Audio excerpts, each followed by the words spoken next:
Welcome everybody. This is the Gateway School Board's regular meeting for September 30th, 2024. It's 6:10. Let's start with the Pledge of Allegiance. To the flag of the United States of America and to the republic for which it stands, one nation, under God, indivisible, with liberty and justice for all. Start us off with a roll call of each person. Mrs. Boyce? Here. Mr. Bobo? Here. Mrs. Burns? Here. Mrs. Delaney? Here. Mrs. McBride? Here. Mr. Rivers? Here. Dr. Singh? Here. Mrs. Poirier? Here. And Robin is traveling. Okay, let's start off with some presentations from anybody in the audience about agenda items. Have you seen the agenda? Have you any comments? No? Yes. So if you would jump up and stand behind the microphone and give us your name. And do you live in Monroeville, Pitcairn?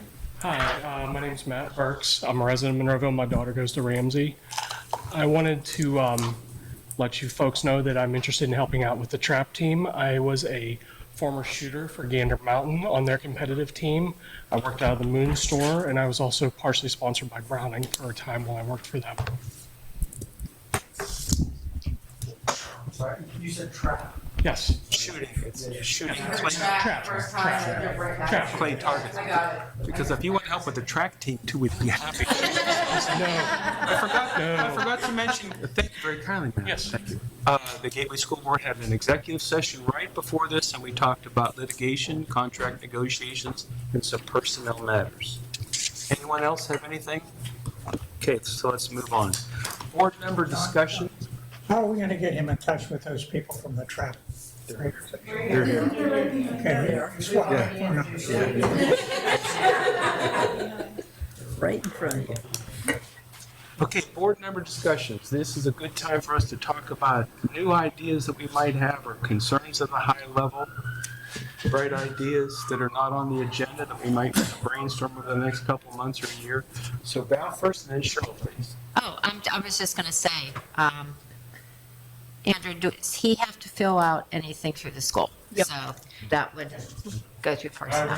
had my 34 clearances and everything else working for Hillcrest Presbyterian. Perfect. So you'll need to complete the independent volunteer process here within the district. And did you grab his information by any chance? I might have it either because I'm an employee for West Virginia University. So. Oh, No, he that's probably great. does. That's the truth.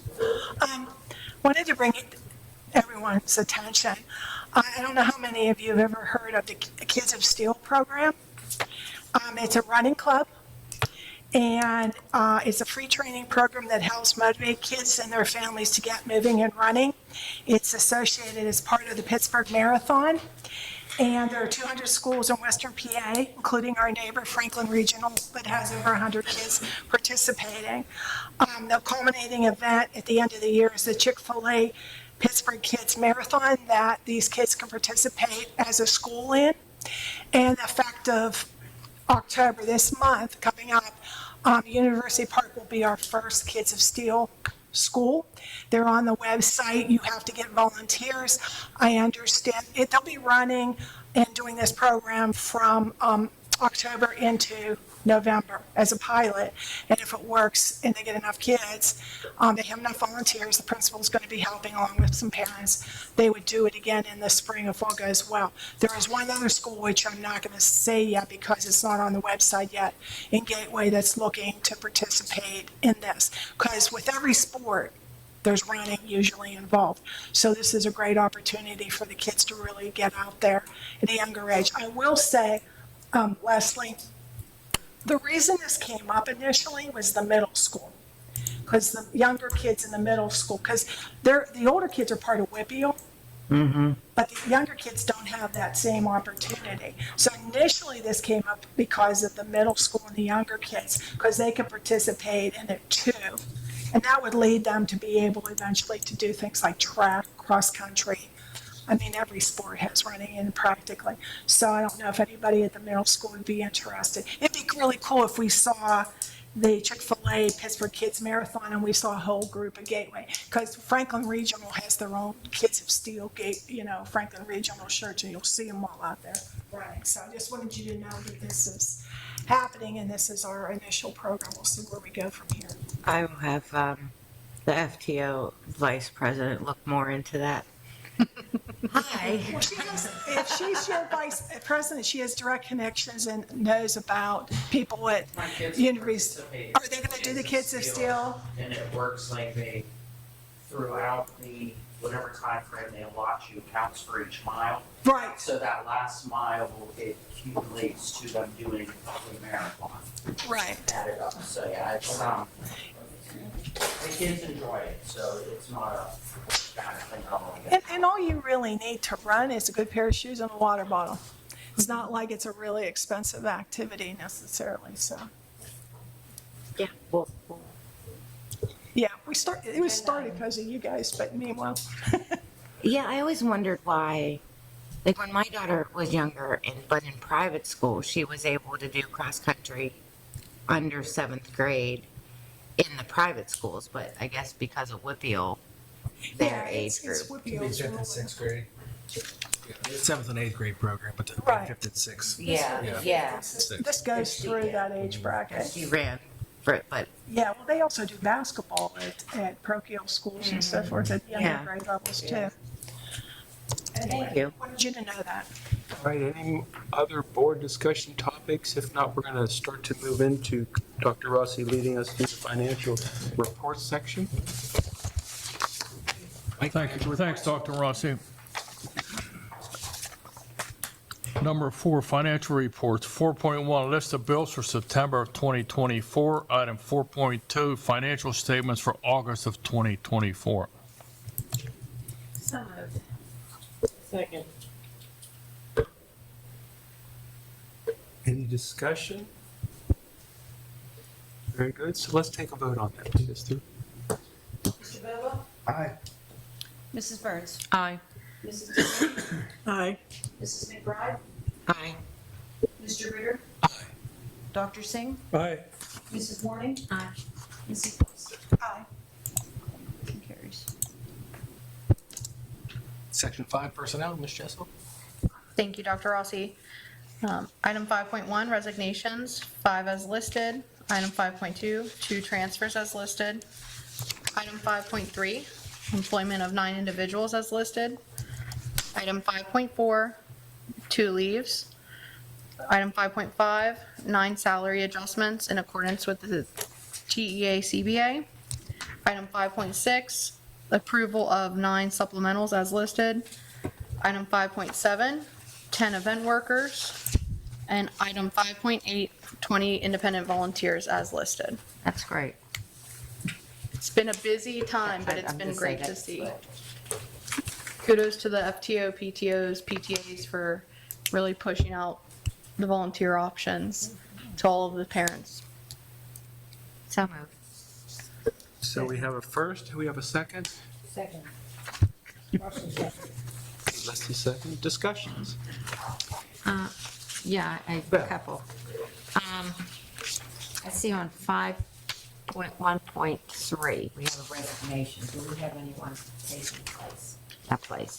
Yes, Mr. Hull has coordinated coverage for the remainder of the football season with one of our other middle school cheer coaches, and we are going to be making a recommendation to the board in the coming weeks regarding posting of basketball season as well.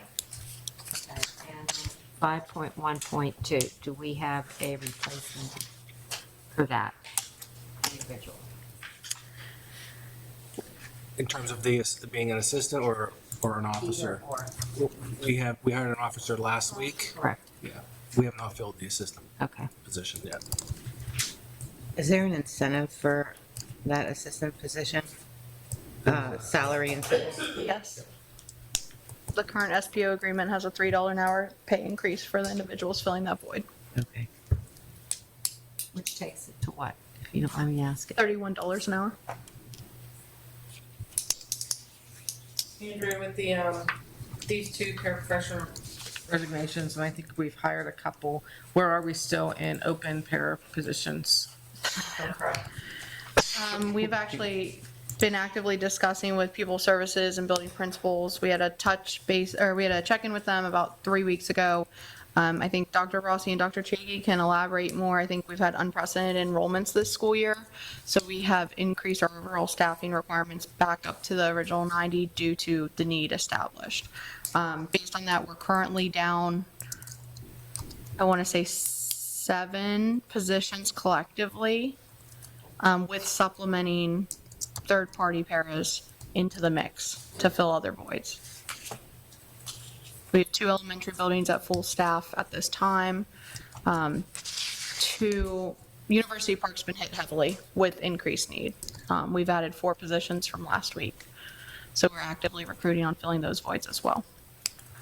Is the total number of, I mean, I know we had new students come in, but is there an increased number of total students that determine this, or is it based on their IEP type needs? It's based on the IEP. Okay. The IEP comes with students too, and then the kindergarten, which is an unknown, a big unknown when they come here, and then we get a better handle on them when we're here for a few days.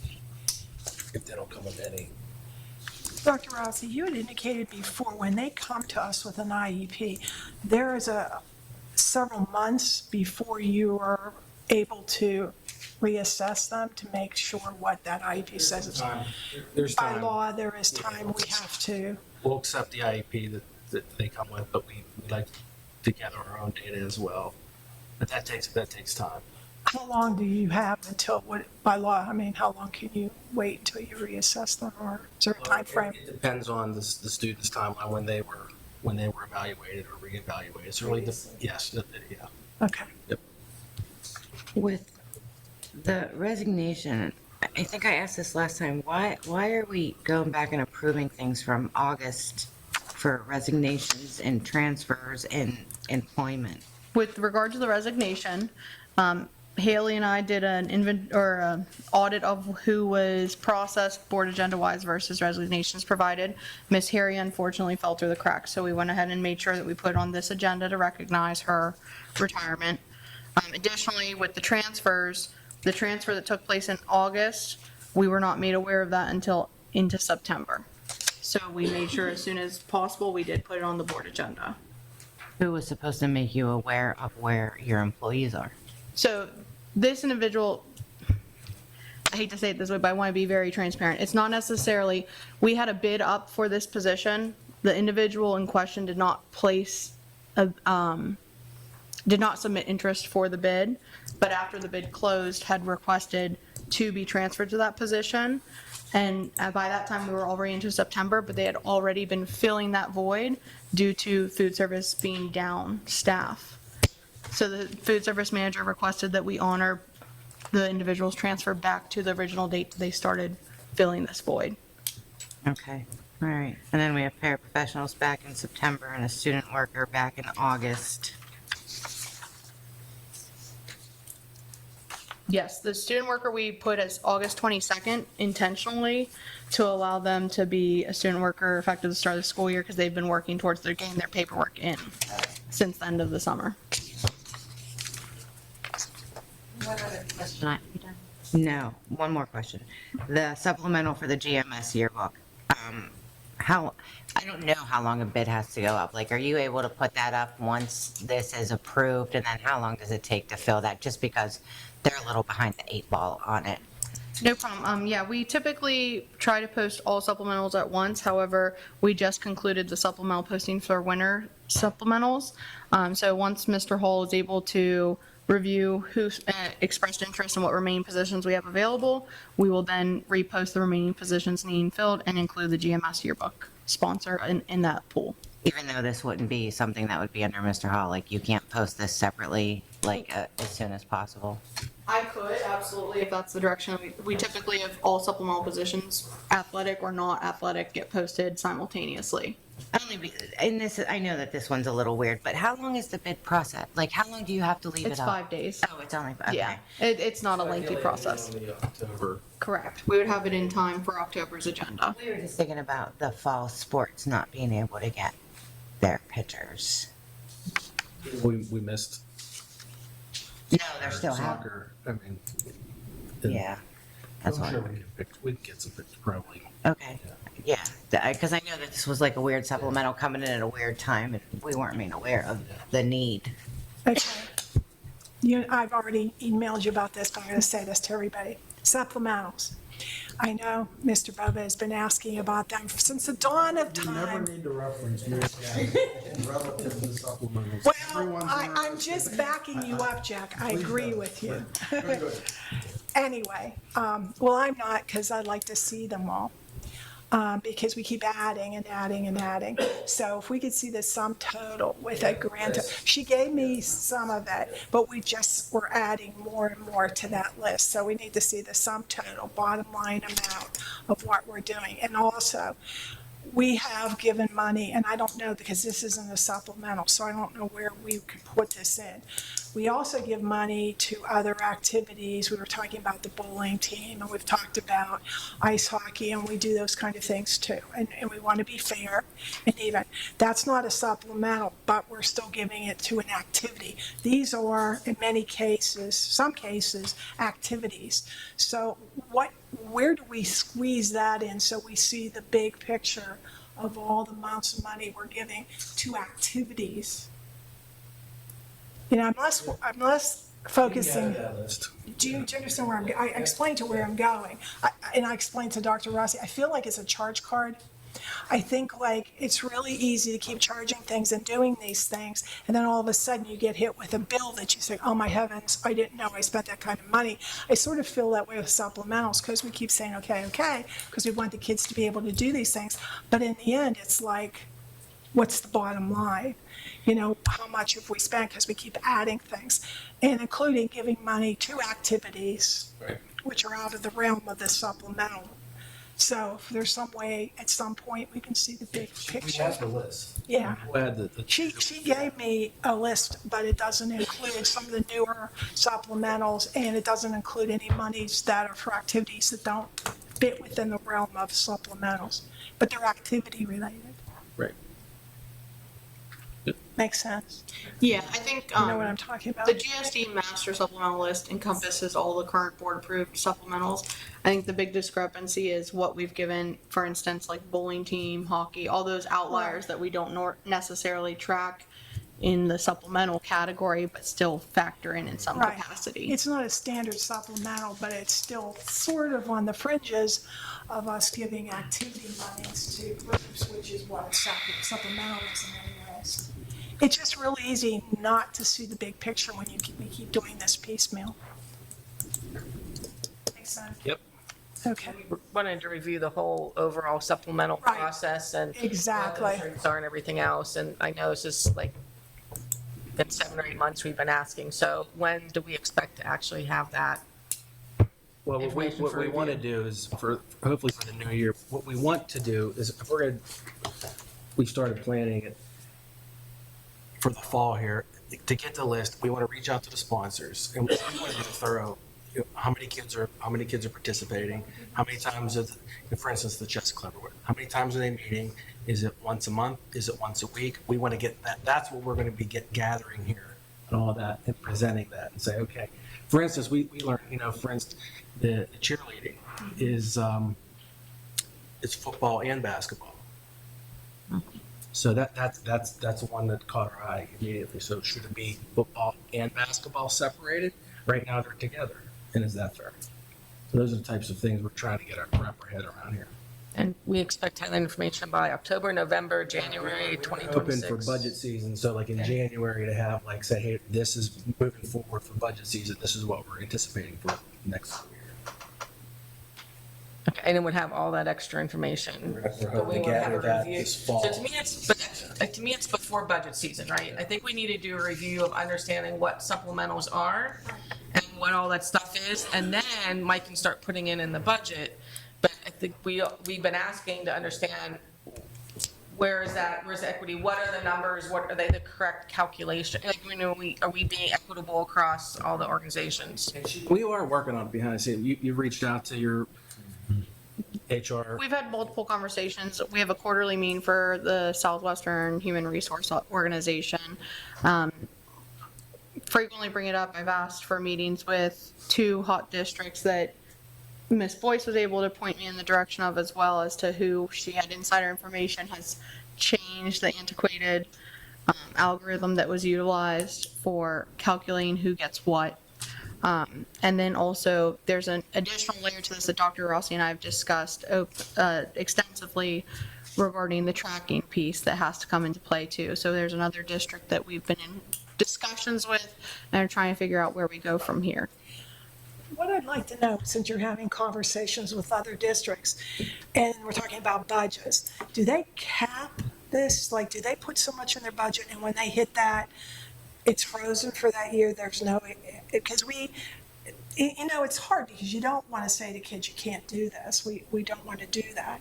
But I'd be curious to see how they do it. Do they just allot a certain amount in the budget? I don't know, Mike, if you have that answer. I think what we've done is just take the total amount and like increase it by 1%, because that's pretty much what that we're going up, total Yeah. number of all the supplementals. And then you increase it annually by 1%. Yeah, because I think that's about what the increase was for each one. Ideally, Cheryl, that would all be taken care of during the budget Right. process. Yeah, I'm glad we're finally, Yes. I agree with Donna, we need to get a handle. I'm glad you're saying the number of kids that are participating. That's very significant to this too. So, yeah, if you can put that all together, that's great. Thank Any more you. discussion about the personnel aspect? Can I just have one? Sure.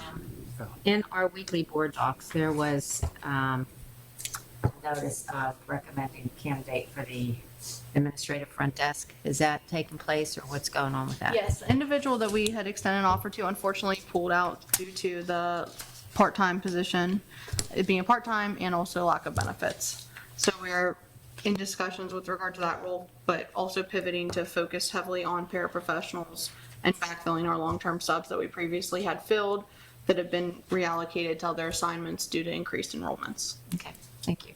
Very good. So Janet, I think we're about ready to go ahead and vote on the sections of the personnel. Can you do it through a vote, please? Mrs. Burns? Aye. Mrs. Delaney? Aye. Mrs. McBride? Aye. Mr. Ritter? Aye. Dr. Singh? Aye. Mrs. Warning? Aye. Mrs. Boyce? Aye. And Mr. Bogo? Thanks, Janet. Don Hall, I know you're on the conference line, so in about 15 minutes, we're going to come around to some reports from admin. And I know we have a homecoming football game coming up, so when we get to your part, would you go ahead and characterize the Battle of the Bell and the homecoming? Okay, so we're going to get to that eventually. Just want to give you a heads up. Right now, let's jump to section 6, administrative resolutions, education. Dr. Jenke. Thank you, Dr. Rossi. Item 6.1, Southwood Children's Behavioral Health Care Agreement. 6.2, NWEA On-Site Map Growth Training Session, $4,200. 6.3, Child Accounting Conference. 6.4, AASA Mental Health and SEL Summit. Item 6.5, BACS Professional Development for Greater Works Christian School. 6.6, United Way's Inaugural Champion School District Initiative. 6.7, approve the Clay Target League. 6.8, International Travel Program Proposal. 6.9, Plus Tutoring Program with CMU and Gateway Middle School. And 6.10, 3 policies for review as listed. Just for clarification, the 6.8 would be a non-school sponsored event. No, I can't ask questions yet, sorry. Can you tell us more about the International Travel Program 6.8 not being a school-sponsored event? Motion. Oh, so I'm sorry. Let's have a motion. Val, and a second? Second. Jack, discussion. Now discussion. Go ahead. Now the question, 6.8. Yeah, so it would just be a non-school sponsored event where, and I talked with Chelsea about this, we talked with Robin about this on Friday. So that doesn't necessarily mean the teacher or whoever the sponsor can't go on the trip, but we're not going to be responsible for money. We're not going to be responsible for collecting anything of that nature. And Chelsea did say that we could request the form to be completed, like a field trip. The overnight request form. field trip. Yes. Yeah. Right. Yeah. Okay. Yeah. And then do we require them also then to be approved volunteers for the district if somebody's going overnight? Because it might not just be the teacher who goes, but See, that's where the non-school Non-school sponsor, sponsors. but she said we probably should still ask for those documents, even though it's a non-school sponsor event. Okay. So, so if we don't have the form, we can't approve it tonight because I don't have the trip form that's required by the board policy. So this would be non-school sponsored, but yes, I mean, it could go, she said it could go either way because it's, the way we were interpreting it, if it's a non-school sponsored event, we wouldn't be approving it. However, if we wanted to collect that information, she said that we, We could ask for it. yes. So could we characterize this by saying that the Gateway School Board is aware that there's an international travel program? In other words, we can't stop them from doing it, but Right. we can be aware of it. And you're making the public aware of it. Yeah, and then we could do we could do a formal about November. I mean, this came quickly too, so it really didn't give us, we didn't have a whole lot of time to really, Should we get to the table this? request. Should we? Certainly table it. Yeah, because I don't feel like the agenda adequately reflects what Yeah. we're talking about either. Just to be clear, whether we approve this or the majority votes no to this, does it functionally change anything? That's what I was trying to get at that's what I was trying to get at with Chelsea, because the way the way I interpret it is if it's a non-school sponsored event, this sponsor can, outside of school, Invite the Right. kids and They say, can still do that. We're not preventing them from doing Right. anything, but by us putting it on the agenda, then we are giving concurrence to something that's not a school activity. so it might be best just to, I can inform the teacher that it's going to be a non-school sponsored event, and then we could add it to the agenda in November. I was gonna say, don't we give So money to So a non-school motion is in order to table. I didn't make it sponsored yet. events? Why don't Like you the motion? hockey team and stuff like that, are also considered non-sponsored? Those are clubs. Those are clubs. They're I'm under the gonna, school. I'm gonna make Okay. a motion to table 6.8. So Donna makes the motion. Do we have a second, Donna? Yeah, second. Discussion? And you vote on that first. So let's vote on that if we could, Janet, please. Okay, this, motion is, this vote is to table. 6.8. And let me help you with this because it's, you're not, all those in favor say aye. To table it. You don't have to roll call. Okay, all those in favor say aye. Aye. Opposed? Abstaining? Ayes have it. Okay, that matter's tabled now. Back to the original motion. It's just so you know, when we talked, roughly 40% of the schools do non-school sponsored, and 60% do sponsored. Any other discussion about the administrative resolution for personnel? Let me understand this a little bit more.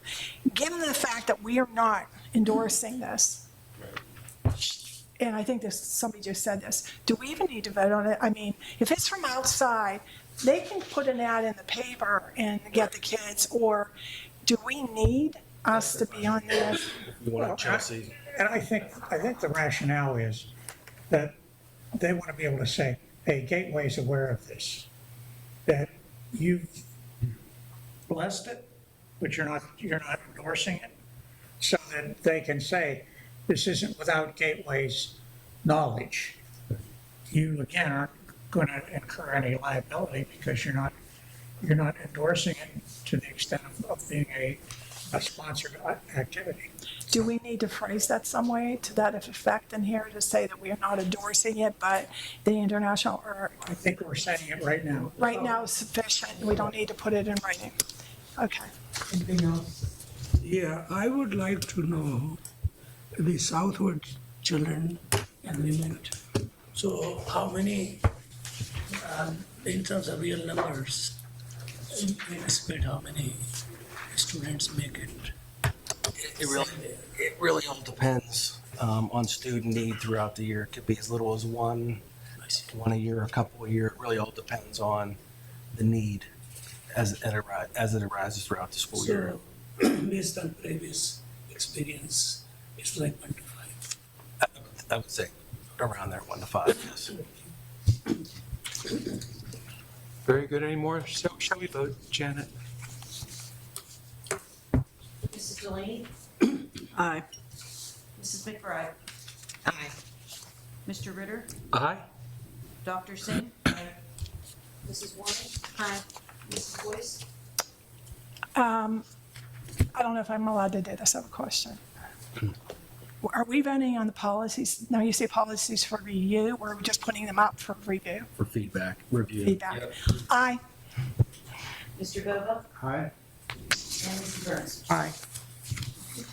Item 7, administrative resolutions, business aspects. Thanks, Dr. Rossi. Item 7.1, hop, skip, and drive for the district. Item 7.2, community drug abuse prevention grant agreement. Item 7.3, service agreement with Train. Item 7.4, sponsor-to-sponsor agreement between the YMCA of Greater Pittsburgh and Gateway School District. Item .7, approve mobile mini for Evergreen. Item 7.6, a PASBO conference for employees as listed from March 11th to the 14th of 2025. Item 7.7, district donations received for the 24-25 school year. Item 7.8, Gateway Middle School blinds purchase. Item 7.9, Gateway Middle School locking mechanisms for exit devices. Item 7.10, Gateway Middle School change orders as listed. Item 7.11, Incident IQ Resources Service Delivery. Item 7.12, Master's Agreement with Westmoreland Intermediate Unit for Student Services for 24-25 school year. Item 7.13, Student Teacher Participation Agreement with local education agencies or non-public school. Item 7.14, the Community Magazine. And item 7.15, bowling. So moved. Val moves, looking for a second. I second it. Cheryl, second discussion. 7.5, if we approve this, when will we be receiving them? So let's characterize what this is. It just says mobile minis. These are educational modules which will be Yes. parked near Evergreen Elementary School because more kids than we have space right now. So the question is, should we get these units? Correct. Probably 4 weeks. And this was not for a classroom per se, but for like extra space and activity type stuff. or- Yeah, the principal we lost a couple spaces because we had 2 classrooms. So this will give us some flexibility for potentially some small group faculty space because the principal's lost his office as well. So And then where does this fit in the budget? Because this was not in the budget, Mike. No, we'll have to, we'll probably take the money out of capital projects once everything's up and running. And I talked to this rep today. These units are designed, if we would have to add additional classrooms or whatever, we can just hook right onto these. We won't have to go through the whole configuration like we did back here. And then there was some installation, because there was discussion about connecting it to school. So is that all Yeah. part of this? Well, That includes all of this, or do we have other? The setup fee is the $18,599, but that includes the setup, the handicap ramps, everything, the delivery, and it also includes when they would come and take it away. You pay for it up front. The monthly charge would be $2,067 after we pay the initial installation. now John Walsh Facilities does have to do some work coming out of Evergreen, but he would have to do that anyway. I have another question about 7.2. We got the grant, 7.2 is Community Drug Abuse Prevention Grant Agreement. right. We got the grant, and when you say community, the question is, we used to have a Monroeville Drug and Alcohol Task Force as a relationship between the district and the community to do prevention. Is this going to bring in the community? This is exclusively for the district. We're not going to do any kind This is of, an after-school. this is an after-school program? Yes. So okay, I never knew what exactly happened to the task force, Monroeville Drug and Alcohol. No, it wasn't DARE. It was a separate program. It was a relationship with Monroeville, and there was a task force, and they would have meetings with the kids, and they did all kinds of different assemblies, but it was a cooperative between the community. I don't know if Pitcairn was involved, Monroeville was, in the school district. So that's not No, it's totally, part nope. of this. Okay.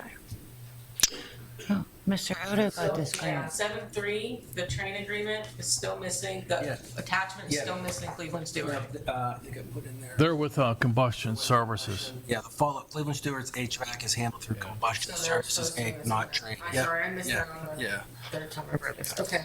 All right, I have one in 714, Dr. Rossi, this In Community magazine. It's been a publication here for Monroeville, and we were wondering how can Gateway School District do a better job of letting folks know, what's going on in the area. And so this was a technique that came up whereby the In Community magazine goes to the folks in Monroeville. Does it go to the folks in Pitcairn? Yes or no? If it doesn't, can we get it down there?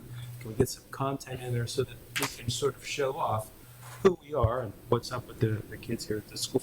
So that's what this item 714 It is is, about. yes, and that's why we wanted an agreement, because we did reach out to them. It was just Monroeville, and we wanted Pitcairn, Monroeville and Pitcairn. And so we just wanted to make sure that was in writing. We're guaranteed 4 pages, I think 2 covers. We're hoping they could help with, registration announcements. There's, charter school, it's going to hit 15,000 households in the communities. Anything else, guys? So the magazine comes, In the mail, no, but every month or every 3 months? 4 times a year. 4 times a year, so every 3 months. Yep. Didn't we just get one? Yeah. Just got one in the mail. The gentleman from the AIU will be our liaison between us and the in community. Yes. Yeah, Yep. he will be handling it. How does that work if it's going into Pitcairn? Because I know Pitcairn doesn't get the Times Express, which I always never quite grasped. But is We it, requested that they mail to Pitcairn households, and they'll just mail it so directly. you had to request in order to do not, because Monroeville's in the middle of that. A lot of that's Monroeville stuff. We wanted an agreement to make sure it's Sure that was covered, because they're always left out. Yeah, they're always left out of the loop. Okay. I just wanted to make recognition for 7.7.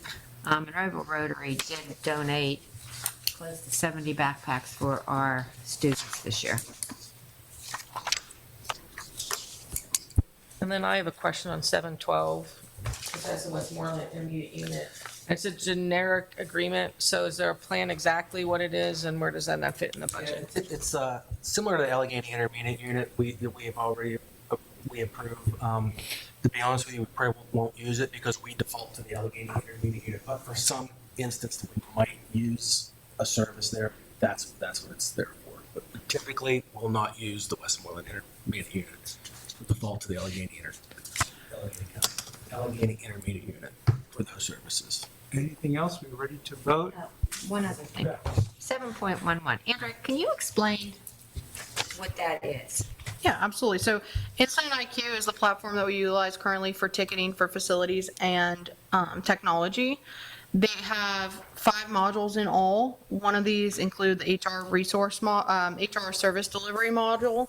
That would replace what we historically had, or what we previously attempted to migrate to, which was Frontline's platform to provide onboarding resources, additionally support in other capacities within the HR realm. Incident IQ has the similar module at a cost savings of $35,000 annually, from my understanding. So for $5,000 annually, we can streamline our onboarding process, have a ticketing system in place for all inquiries, including leave of absences, salary adjustments, approvals for tuition reimbursement, anything and everything that falls under the HR umbrella collectively. So it's to allow for more real-time response, understanding of, this has been entered, submitted, this individual has been assigned it, and it will be executed. So that then everyone kind of understands there's more transparency. We're not so much of chasing down emails, phone calls, whatever it may be. Okay, well, good, thank you. Absolutely. I was going to ask what we use that Incident IQ for already. Yeah. When you said the ticketing I system. believe we utilize them for events as well. The account rep that we have had highlighted that we actually utilize 3 of the 5 modules. So it's a pretty seamless thing. And as a whole, everyone's comfortable with Incident IQ, so it works out wonderfully. It's just another opportunity for us to utilize that platform. Thank you. Very good. And Janet, to you, call for a vote, please. Mrs. McBride? Aye. Mr. Ritter? Aye. Dr. Singh? Aye. Mrs. Warning? Aye. Mrs. Boyce? Aye. Mr. Boba? Aye. Mrs. Burns? Aye. Mrs. Delaney? Aye. We're going to move to the board member resolutions, so if you have any of those, you can bring those forward. I don't think we have any. And then we're going to go to comments from residents on non-agenda items. So put your thinking caps on, now's a good time to prepare to jump up and, ask about things that aren't on the agenda. So do we have any board member resolutions? I don't think we do. No, okay. Can I just make a board announcement? Sure. To let everybody know, as a reminder, I mentioned this last week. In October, on the 9th, we have another Buildings and Grounds public meeting at 6 o'clock in this room, just as a reminder to everybody. Thank you. Anything else? Okay, comments from residents on non-agenda items. Very good. Now we're going to move to reports, the administrative reports, Dr. Rossi. Okay, Michael, you can put up the slides, please. Yep, 1 minute.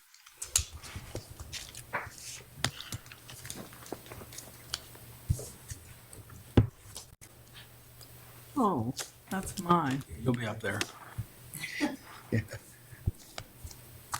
All right, you're up there twice, Ms. Delaney.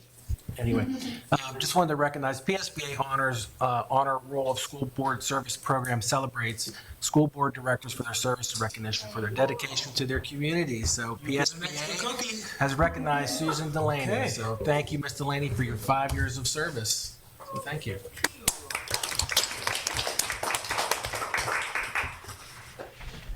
And then really the one announcement we have is about homecoming coming up. So I know, Dawn, you're on the line. You want to highlight some of the events this week?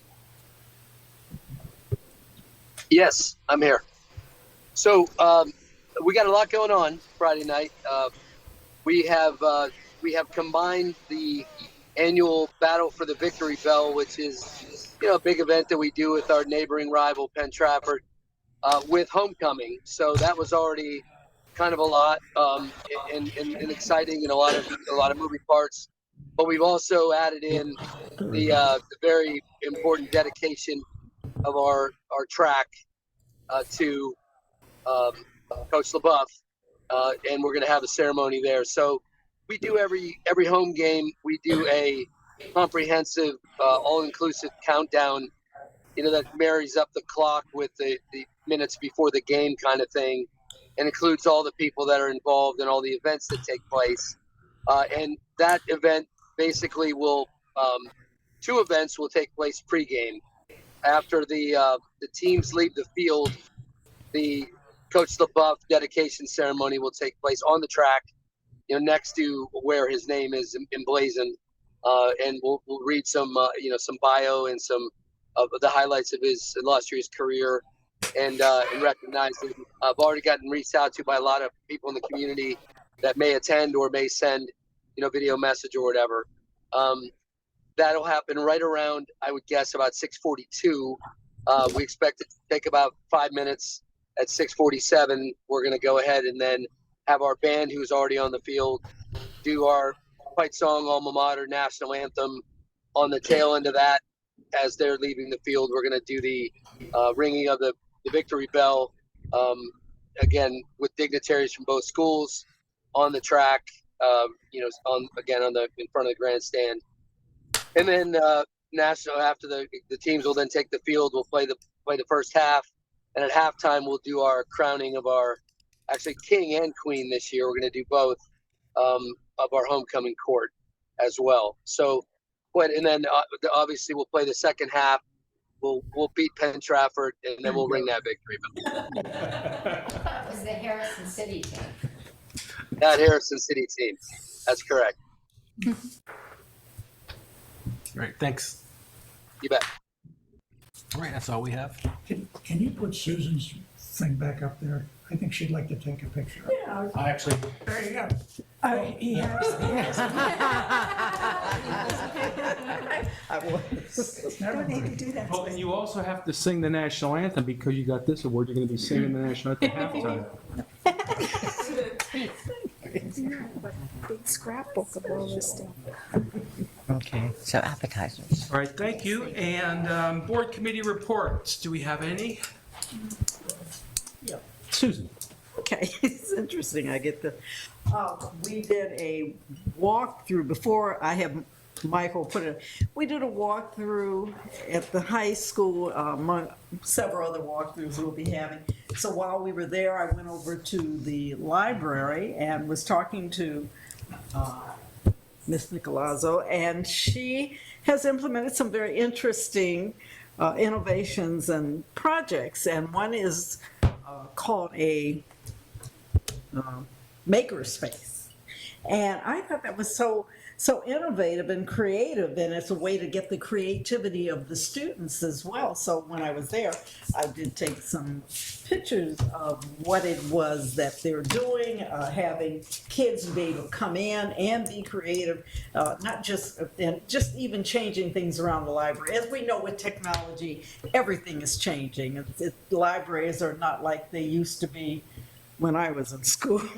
But just saying that, it's just interesting to see how our staff, how they continue to be creative and how they continue using their passion in order to enhance the learning and the abilities of our students. And I just wanted to mention that because we'll get to see a few of those. And then also, as far as community activities in Monroeville, when many of the community and there were students that involved in our school came out to the International Day of Peace that the Rotary had.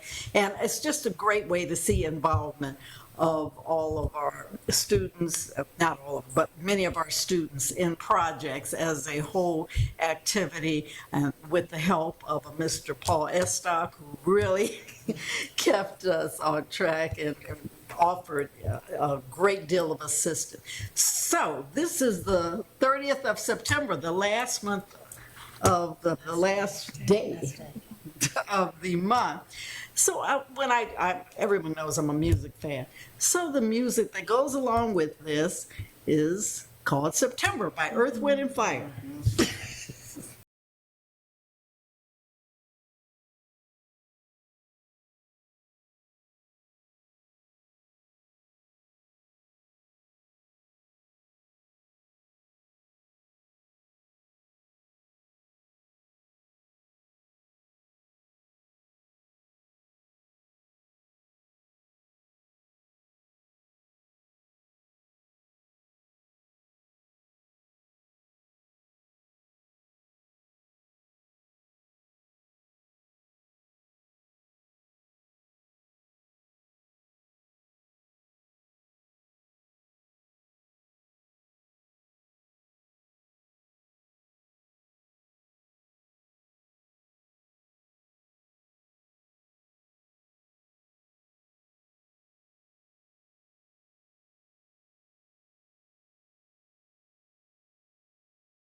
Thank you for putting that together.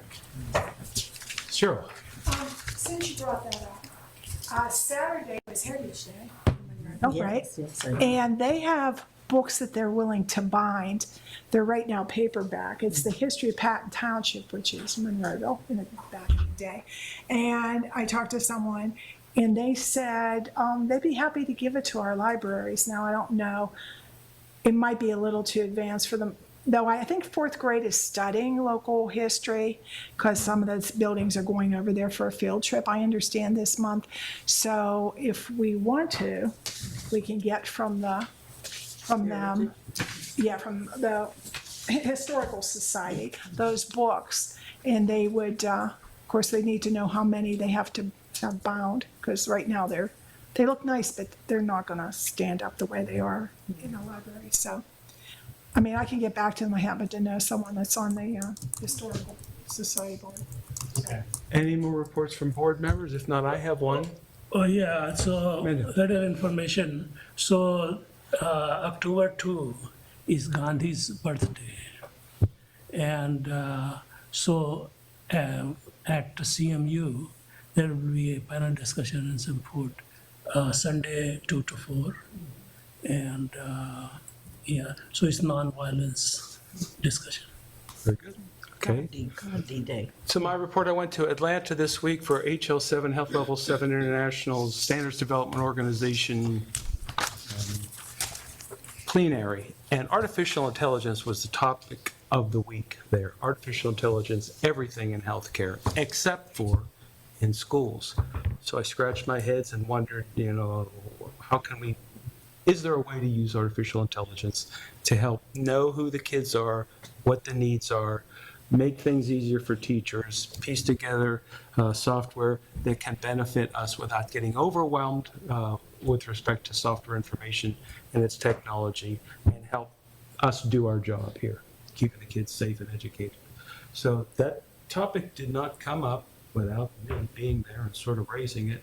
Every time, every group that I raised it in, everybody said, yep, that's something we really need to concentrate on once we understand what the scope of artificial intelligence really is right now.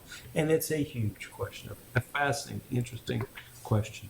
But that's what I can tell you about my trip to Atlanta this week. Anything else, guys? I just want to bring one thing up. I sit on the board at Sunrise School, and thanks to a dear friend, Scotty Williams, he was on the board at Forbes, and we would always discuss things back and forth, and I always say, Scotty, how are you able to do this? And he says, well, doesn't Sunrise have a capital improvement budget? Which we didn't. And so through his talking through me, talking, about it to me, I approached Sunrise, and we initiated a capital improvement budget, which we were able to fix the roof that we had so many problems with. And last week we had a meeting, and we are putting in new carpeting, blacktopping the whole parking lot, and putting in 3 new boilers. And that's because of Scotty's direction. And I just thank you for all that. I mean, it just is so much more positive with everything that he had told me what to do with Sunrise, and it's working very well. So You're bringing pictures with music. well, it was his direction because I didn't know. I mean, sitting on the board, we had people that just didn't take an initiative. So it's moving along. So very good. Doctors Chakey and Rossi and staff, thank you for a good meeting. Board, thank you for a good meeting. I'm going to entertain a motion to dismiss here. Motion to adjourn. Val? And Susan, second. All in favor, aye? Aye. Thank you. Good night, guys. Thanks, buddy.